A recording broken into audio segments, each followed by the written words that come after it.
Hope you're well. So today's video I'm going to show you that my had this backyard chickens. Here is inside of my chickens. Now I'm going to release them in this open field. Oh my god.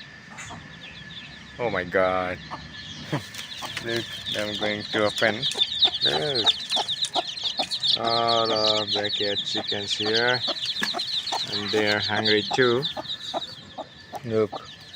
Mother hen teach that how to find feeds from the field.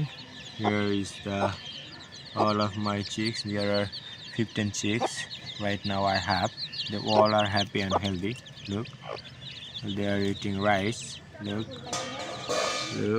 oh my god, they already learned that how to eat rice from their mom.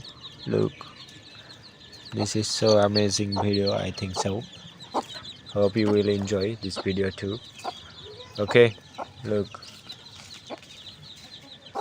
here is all of my backyard chickens inside.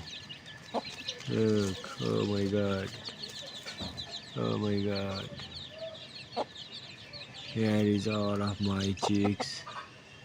There's no dangers, so you guys enjoy the food. Look,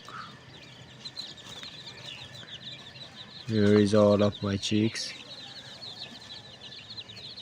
Okay, I feed them 3 times in a day, and after 2-3 hours later I release them in this field, and also guarding them so that they cannot attacked by any predators. Here is lots of predators in my area. This is why I am behind them. Look. So viewers, hope you will enjoy this video. Talk to you later with another video. Till then, bye bye.